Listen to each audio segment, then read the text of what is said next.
As I sat there, lost in thought about the recent events, I struggled to identify any clear signs that she was being unfaithful. No matter how hard I looked, nothing stood out. It wasn't one glaring issue, but a collection of tiny details that made me uneasy. I was certain something was wrong, yet I couldn't figure out what it was. I had a strong suspicion of mischief, but no proof to back it up. I was clueless about who, what, or where, and it drove me to question my own sanity. Was I blowing things out of proportion? Maybe I was creating these scenarios in my head, imagining her infidelity. But with whom? I had no idea. My gut, however, wouldn't settle. I felt something was off, even if I couldn't see it. This might be the start of an affair, or maybe it was a one-time slip-up. The more I thought about it, the more certain I became. It felt like I'd been in this limbo for weeks, though I wasn't sure how long it had been since I first sensed something was amiss. Taking another sip of my JD, the clinking ice reminded me I needed a refill. I caught the bartender's eye, and he nodded, smoothly replacing my glass with another double JD on the rocks.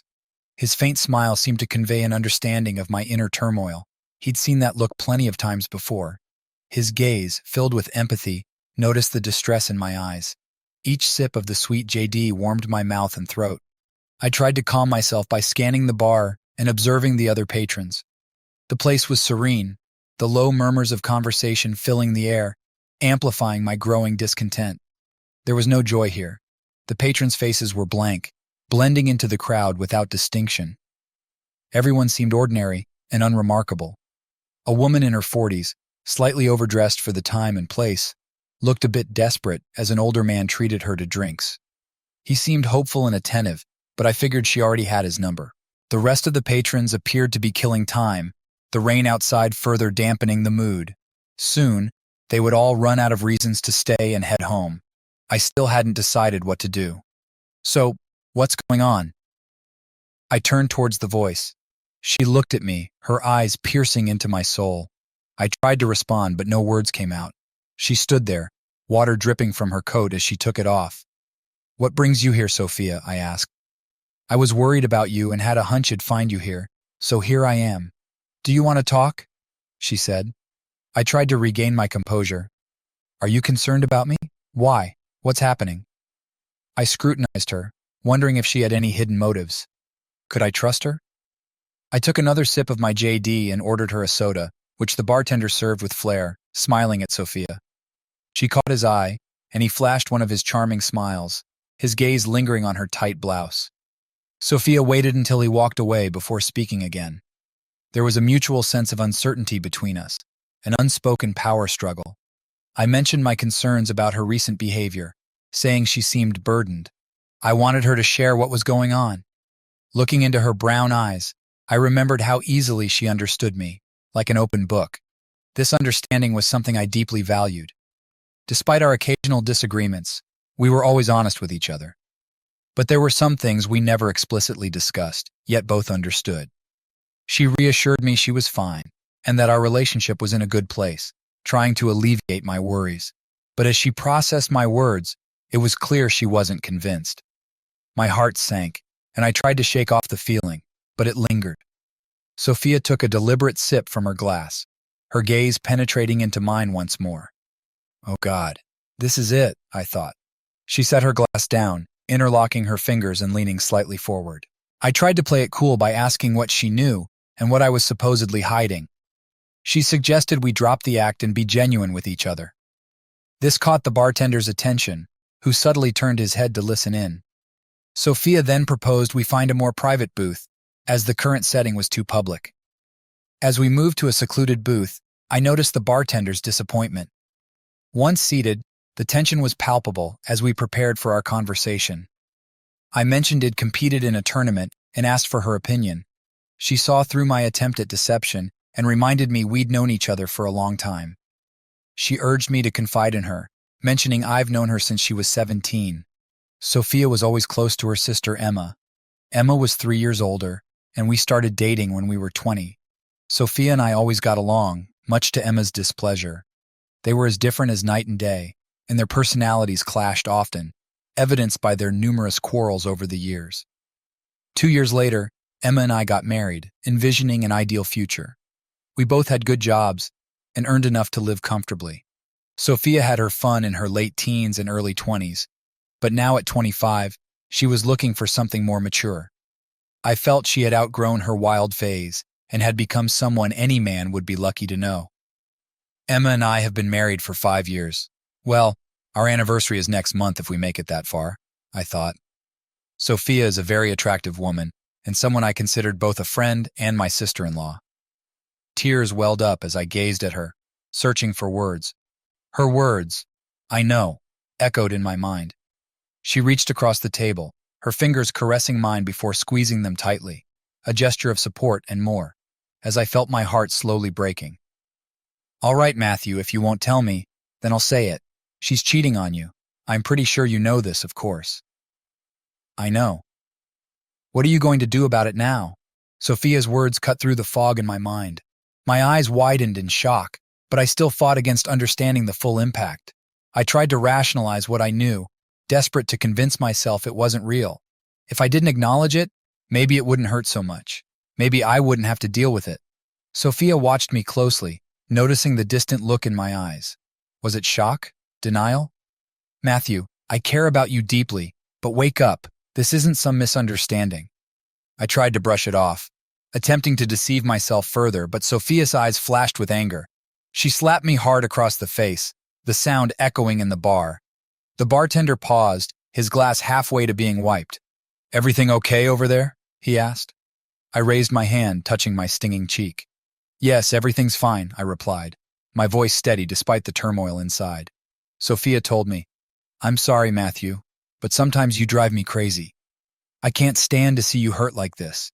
You need to face the truth. This is happening, and we need to deal with it. I rubbed my cheek, the pain from her slap starting to sink in, grounding me in the reality I was trying to avoid. All right, I'll start. You suspect something, but let me spell it out for you. A few weeks ago, I was with her when her phone rang. She stepped out to answer it, which was odd since we're sisters. What could she be hiding from me? I nodded, preparing myself for the worst. As I sipped my JD, she continued. I found it strange, so I checked her phone when I had the chance, no lock on it. The call was from a guy named Robert. I had no idea who he was, but I decided to keep an eye out. Who's this Robert? I asked, trying to remember if Emma had ever mentioned him. I found out about him a week later. He's someone she knew before she started dating you. They reconnected through a social network and have been messaging for a while now. I had no idea. It was subtle, these little things that seemed off but never enough to pinpoint. But it all seemed innocent, like just two friends catching up. That's how it started. But it's more than that now. Are you saying something happened? I asked, feeling my heart sink. Yes. At first it seemed like harmless chatting, but it's clear now that it went beyond that. And you didn't see anything overtly suspicious? Just a feeling that things were aligning for them? Exactly. It felt like circumstances were against us, and opportunities for them kept appearing. I looked at her, incredulous. What? Matthew, snap out of it. This is serious. Her words cut through my denial, bringing me back to the harsh reality. How far do you think it went? I asked, my voice trembling. Sophia's gaze held mine, a brief flicker of hesitation in her eyes. She's seen him at least 3 times in the past 2 weeks. I confirmed it 2 days ago. I was having lunch with a friend who works with Emma. She slipped up and mentioned it. Emma hid it well, so I let it slide. Turns out they met for lunch twice and dinner once last week. Does this fit with what you've noticed? Sophia asked, her eyes searching mine. There have been times recently when I called her office to arrange lunch, but she wasn't there or had just left. Last week, she insisted on attending a last-minute seminar. She came home late, past midnight, talking about how it dragged on and how they had drinks at the hotel bar. She showered before bed, and there was no closeness that night. My thoughts raced as I processed these painful truths, each one intensifying the agony. To hell with all this, I spat, anger rising. Sophia looked worried. Matthew, what's your plan? Don't do anything reckless. You don't want legal trouble over this. Meeting her gaze, I felt a shift inside me. My face hardened, my heart turned to stone, my body braced for action. To hell with all this. I won't tolerate it. It ends now. She'll pay, and so will he. Rage bubbled within me, muscles tightening, fists clenching. I wasn't one for violence, but sometimes you had to confront the truth head on. Matthew, think carefully. Don't act without a plan. Strategize. Prepare. Otherwise, you'll only hurt yourself, she cautioned. Her words pierced through my anger, helping me regain some composure. At least I wasn't losing my mind. My suspicions were valid. Is she with him right now? I asked, noticing the tears welling in Sophia's eyes. Yes, she's with him. That's why I came to find you, she revealed. Rage surged within me, and I pounded my fist on the table, drawing attention. The bartender gave me a knowing half-smile. How did he know? Do you have any idea where they might be? I asked, desperate for some clarity. Not exactly, Sophia replied, shaking her head. But tomorrow I'll meet with my friend again to dig up more information.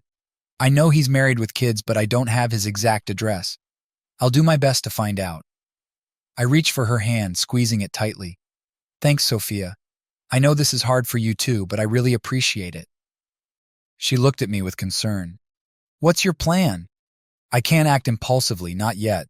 But when I do, it will be final. They'll both face consequences. For now, I need to protect what's mine and gather evidence for my next move. Sophia watched me anxiously as I finished my JD. Catching the bartender's eye, he poured us another round.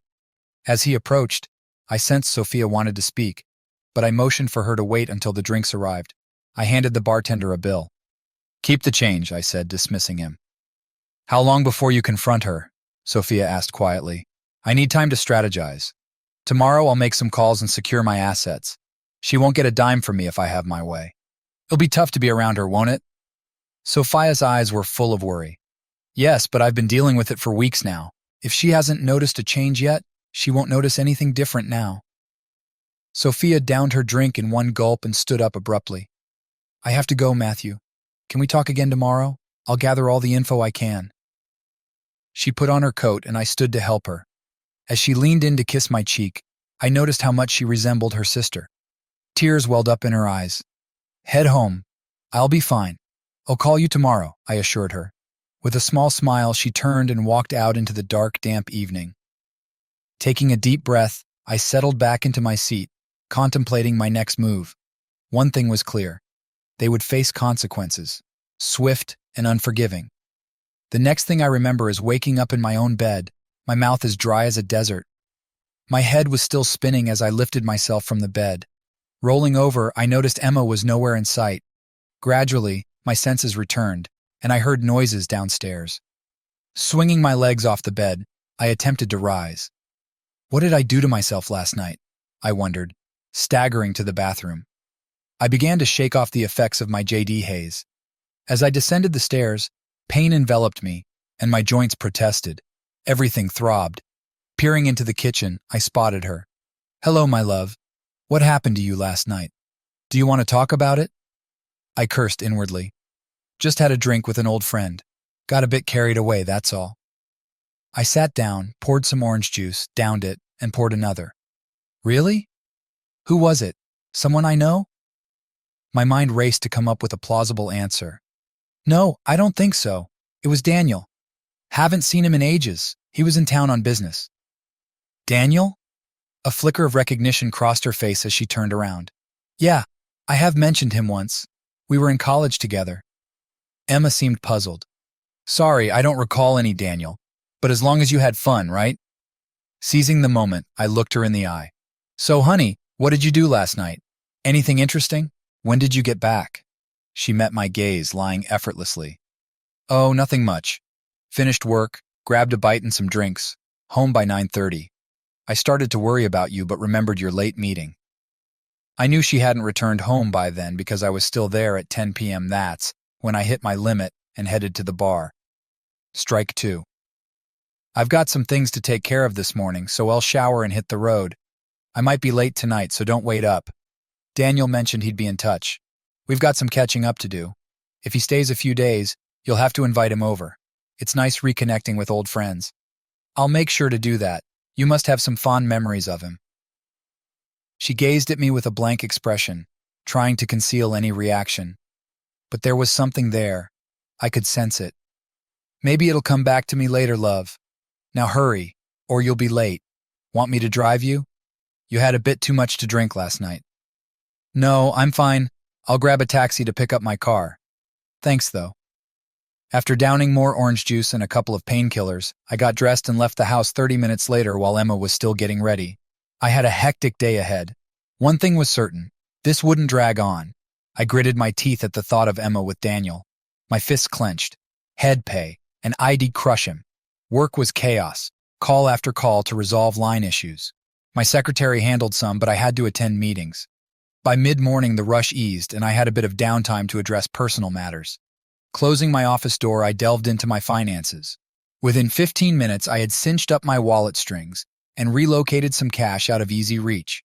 Additionally, I scheduled a meeting with a lawyer to explore the option of divorce. With a few days still ahead, I figured it would afford me time to gather further intel. While it might not carry substantial weight, it could provide some leverage. Emma maintained her own bank account and credit card, so no action was necessary there. The issue lay in accessing our joint account, but I swiftly closed that avenue, ensuring she couldn't access more than what remained. My personal account was safeguarded with only a nominal balance, the rest securely withdrawn. Given our childless status, any split would likely be straightforward. I privately resolved that reconciliation rested solely on Emma's confession and plea for forgiveness. Any reluctance would spell the end for us. This realization weighed heavily on me as I sat pensively at my desk, reflecting on the day's events and decisions. Did I require further insight into Daniel's character and additional evidence, or was my knowledge alone sufficient to confront them both? Interrupting my contemplation, the phone rang. Hello? It's me, Sophia. How are you, Matthew? Oh, caught up with things, thoughts, plans, sorting through it all. I've made some progress. Got more intel on this guy from a friend. His name's Daniel Hart, and he's married. I've also got his address and workplace. I obtained this information discreetly. A friend who knows Emma recently spotted her with him. According to her, they're getting quite cozy. She insists that despite their efforts to conceal it, the signs are evident. Has she witnessed them together? I asked, my heart pounding. I wanted to know if they had been at the restaurant the other night after the seminar. Sophia confirmed they had lingered long after everyone else had left. She pointed out how comfortable they seemed together. That's something to go on. If needed, there are CCTV cameras that could provide more evidence. Anyway, I need his details. I need to uncover the truth because it's tearing me apart inside, and I can't keep it bottled up much longer. Sophia handed over his details, and in no time, I tracked down his social media profile and found his photo. That's when it struck me. I had seen his face before. It felt familiar, but I couldn't place where or when. I glanced at my watch. It was nearly lunchtime. I thought about calling Emma, maybe to arrange a meeting or just to confront her. My heart pounded as I dialed her number, and the knot in my stomach tightened when she answered. Hi, darling, she greeted, recognizing my number. Hey, sweetheart. What's your lunch plan? Can we meet up? Oh, I'm sorry, dear. I have an appointment in 30 minutes that'll take up the whole day. I was just going to grab something quick at the grocery store nearby. Everything okay? What's up with the meeting? Anything interesting? Just the usual routine with a new client. It's Mr. Hart. Her words pierced me like a dagger, as if she was rubbing it in. I held my breath, trying to stay calm. Nice. Are you around? I managed to say. Yes, I'm here, you damned liar. That's strike 3. Both you and Mr. Hart will pay for this. No mercy. It's going to be total destruction, I thought. But I said, yes, honey, I'm here. Sorry, I got a little lost in thought. Anyway, I have to run, and I know you need to get ready for your meeting. Have a good time, and I'll catch up with you later, okay? Bye. Love you, bye. I ended the call, seething with rage and gritting my teeth. Just then, my secretary popped her head in through the door. Matthew, I'm heading to the grocery store nearby. Want me to grab you anything? I thought for a moment. Yeah, surprise me. Just make sure it's substantial, hearty, with plenty of red meat. I'm craving something to really sink my teeth into. She gave me an odd look, but nodded and closed the door. She couldn't shake the feeling that her boss was acting strangely. He'd been holed up in his office all morning, business as usual, but something was definitely brewing. She just knew it. Sophia called her sister's office and stepped into the lobby, where she saw her sister exiting the elevator with a tall, dark-haired man. He looked to be around 30, maybe a few years older. She recognized him from his photo online. Daniel Hart stood before her sister, who seemed startled. "What are you doing here?" Emma asked, sensing her sister's discomfort.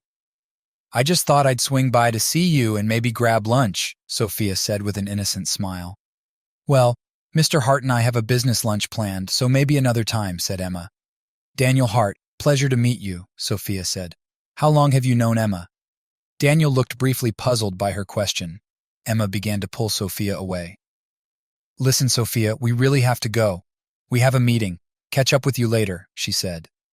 Sophia grinned as she watched the couple leave and get into a waiting taxi. She caught her sister's eye as the vehicle drove off. Back in my office, I savored a hefty slice of meat pie, relishing each bite as I plotted my next moves.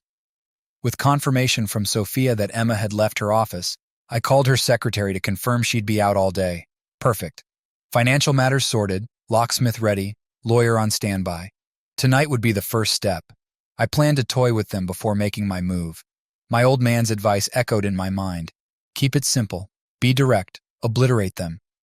Few words, but powerful. Something I might have forgotten, but it was coming back. It was imminent. That evening, I was at home when Emma walked in. She looked her usual stunning self, nothing out of the ordinary. She smelled normal too until I went to kiss her. The faint scent of men's cologne lingered. She noticed my expression. I didn't say anything, kissed her lightly on the cheek, and headed for the door. "Where are you going? Is everything all right?" she asked. "I'm fine, just need to sort something out. Heading to Noah's for a poker game with some work buddies. Figured it might clear my head. Won't be out too late." With that, I shut the door, gritting my teeth as I got into my car and drove away. I arrived at Noah's, parked in front of his house, and he led me into his garage. Noah and I go way back. He's always been a bit of a rebel, had some run-ins with the law, but with his combat skills, he's the perfect ally for this. You don't mess with a cage fighter. Noah's a big guy, just over 6 feet tall and 198 pounds of solid muscle. You don't want to cross him. With a personality to match his size, he's a force to be reckoned with, but we've been close pals since school. I called Noah earlier and he offered to help. No questions asked. Just the support I needed. We quickly changed into dark overalls and matching ski masks. We moved like silent shadows, slipping into the inconspicuous car he'd arranged. There was nothing remarkable about it as we slowly drove across town to the address Sophia provided. We didn't speak. We had planned everything in advance. Noah parked near Daniel Hart House. The only light visible was from a single room. We waited quietly. When the front door opened, we saw him leave, get into his car, and drive off. Noah followed at a safe distance. We knew his destination, so there was no rush. We parked at the training field and watched as Daniel retrieved his 50-ball bucket, a routine he followed weekly. It's amazing what you can learn online with the right search. We settled into the car, the radio softly playing Kenny Rogers in the background. Noah shot me a look as the lyrics filled the air, then reached over and muted it. We sat there in silence, the tension nearly unbearable as we waited.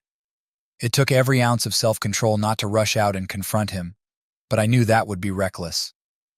As the parking lot gradually emptied, leaving only a couple of cars, we both tensed when we saw him approaching his vehicle. Noah slipped out of the car quietly and moved towards our target. Daniel Hart was still catching his breath from his last golf swing as he opened the trunk to stow his clubs. Noah pounced, grabbing him and shoving him into the trunk beside his equipment. A swift punch to the jaw silenced him. With Noah's cage-fighting background, he easily overpowered Daniel, delivering a series of blows that left him writhing in pain. Noah focused on his groin, hitting him repeatedly until he passed out. Satisfied, Noah closed the trunk and returned to our car. I drove us away calmly, without attracting attention. "Smooth operation," Noah remarked, taking off his gloves and mask. "Thanks, Noah. I owe you big time," I said gratefully. "Don't mention it, buddy. Anytime. You've always had my back, and this is the least I could do," Noah replied. "Friends are for. Plus, no security cameras in the lot, so it went perfectly. Let's get back and kick off that poker game. The others should already be there." We returned and spent the next 4 hours playing poker, just for fun. No high stakes, just good company and a shared understanding. The atmosphere was light, and the support from my friends bolstered my confidence. I knew I would soon have to confront Emma, but first, I planned to toy with her. I stumbled through the door a little past 1 a.m., pretending to be drunk. Noah had arranged for one of the guys to drive my car back. Emma was waiting up for me, and it was time to put on a show. "Darling, why are you still up?" I said I might be late. "Are you all right?" She scrutinized me closely. "Noah and the guys just dropped me off in my car. They were worried I might have had too much to drink." I flung my jacket towards the coat rack, missing by a mile, and collapsed onto the sofa. I looked at her with wide eyes and a blank expression. "What?" she snorted, clearly itching to say something. "Go ahead, spill it. What's wrong, Matthew? Is there someone else? You've been acting strange lately." Suppressing my anger, I chuckled. "All in good time, Emma. Relax. I'm fine. Just been a rough patch lately. It'll be over soon." She studied me, her suspicion evident. We went to bed and I pretended to fall asleep instantly, which annoyed her. I knew it fueled her readiness to confront me, but I stayed passive. The next morning, Emma got up early to make coffee. I stumbled downstairs, acting hungover. "Good morning, darling. How are you? I'm feeling a bit better. Got anything for this headache?" She tossed me some painkillers as I sipped my coffee. She seemed composed, but I noticed her phone on the table and wondered if someone had called her. Emma saw me glance at her phone and tensed up. Pouring myself some orange juice, I casually picked up her phone and saw the flicker of panic in her eyes. "It needs charging, sweetheart. Wouldn't want you to miss any messages because of a dead battery." I left the kitchen to get dressed, aware she was watching me closely. Daniel hadn't texted her that morning like he usually did. She dismissed it, thinking she hadn't been careless. It had only been a brief fling, a few lunches, dinners, some outings, and 3 hotel stays. Not that she was counting. It was just safe fun, she rationalized. Matthew would never find out, right? This thought made her pause. When was the last time we had been intimate? She couldn't recall. Perhaps that's just how it was. She needed to address it promptly. She had become so consumed by Daniel that she overlooked what was right in front of her, the one thing that could raise my suspicions. I hurried down the stairs and dashed out the door, evading her attempt at a deeper kiss. Waving and smiling, I drove off around 11 a.m. for work. Feeling mischievous, I decided to text Emma. "Sorry for today, my dear. I've got a lot on my mind, but it'll sort out soon. Love you." I reclined in my chair, waiting for a reaction. Shortly after lunch, Sophia called me. "Matthew, what's the deal? What's up?" Sophia asked. "Daniel Hart was found beaten up in his car trunk by a golf club worker today." Emma mentioned it. She's pretty shaken. I reassured her, these things happen sometimes, especially when it's someone we know, but we shouldn't dwell on it too much. "You weren't involved, were you? Was he seriously hurt?" "I can't say it's a loss, but no. I had no part in it. He's just a bit roughed up.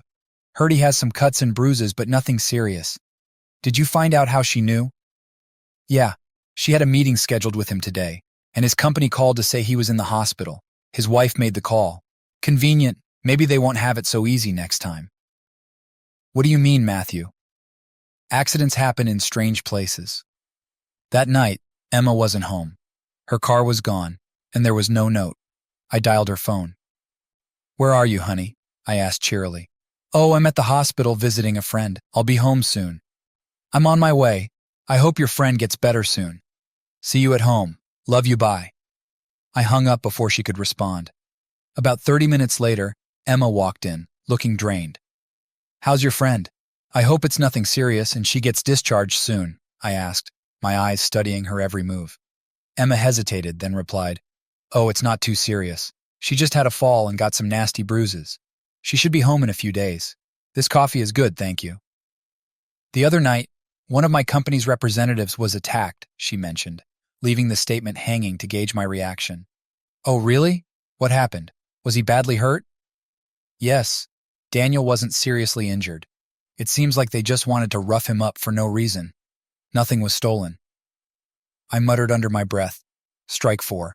The same Daniel you claim not to know, you liar." Emma noticed my gaze and realized her slip-up. She quickly tried to cover it up, but it was too late. The look of realization on her face was priceless. She made a hasty retreat to change clothes, likely expecting a phone call any second. From whom, I wondered. I needed to rethink my strategy as things were moving quickly. Calling out to Emma as she went upstairs, I told her I needed to step out for a while to handle something, assuring her not to worry and that I wouldn't be gone long. I drove to Daniel Hart's home and knocked on the door. A petite, dark-haired woman answered.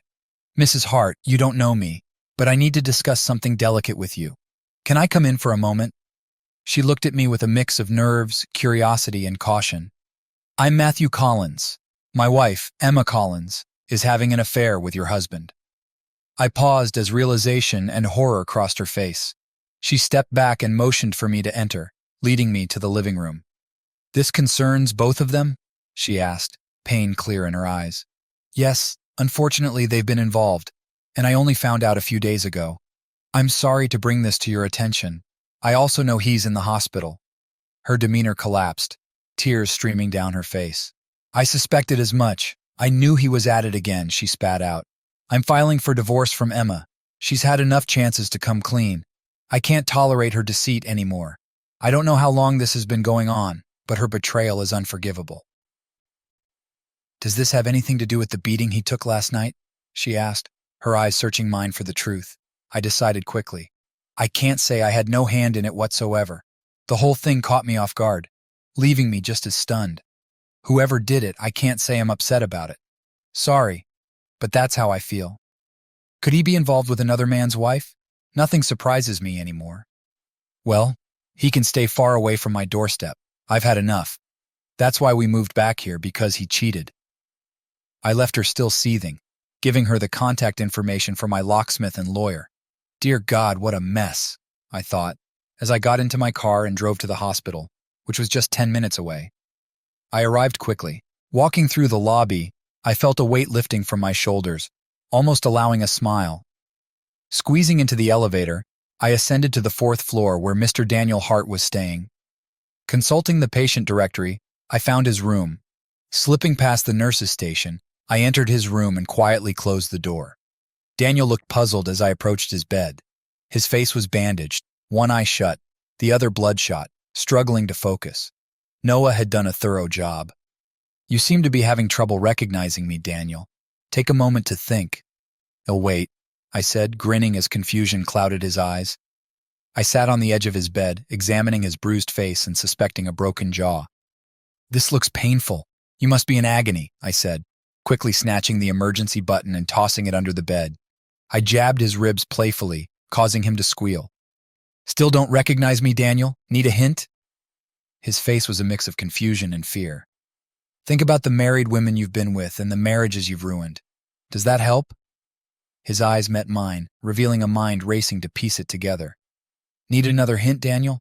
I'm connected to a woman named Emma. Ring any bells?" Recognition finally dawned in his eyes. "Got it now?" I grinned fiercely. He nodded weakly. "Good. I'm here with a message from your wife," I continued. "Stay away. Divorce papers are on the way. And just so you know, you're truly contemptible."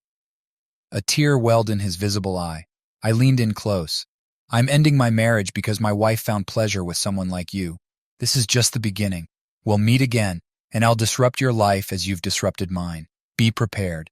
By the way, I'm not responsible for what happened to you. Just a heads up." Keeping him guessing, I raised my fist and struck his already injured eye. He cried out and then blacked out. I stood up and left the room. Was I satisfied? Not yet. But it was a start. He'd lie there, realizing his mistake, unable to act. My departure went unnoticed. Had anyone seen me, they'd have noticed my wide smile. I drove home cautiously, ready to address my other issue. My anger was contained, but once retaliation began, it was a path I'd eagerly follow. While the end of my marriage saddened me deeply, Emma's betrayal left no room for reconciliation. My only solace was knowing that those who wronged me would soon face even greater pain. I don't easily forgive, and Daniel Hart will definitely hear from me again. As I pulled into the driveway, I noticed Emma's car parked where she had left it earlier. Absent-mindedly, I tapped its hood as I walked to the front door, contemplating that this might be my final entry as a married man. A heavy feeling consumed my heart. The weight of recent days' anxieties pressed down on me as I made my way to the living room. As I approached the door, I heard the faint sound of the TV. I paused, fixing my gaze on Emma. She sat on the sofa, exuding palpable fear and apprehension, as if she knew the charade was over. Her hands trembled as she tried to keep her composure while I stood watching. When she lifted her eyes to meet mine, the fear was unmistakable. Her lips moved, trying to speak, but no words came out.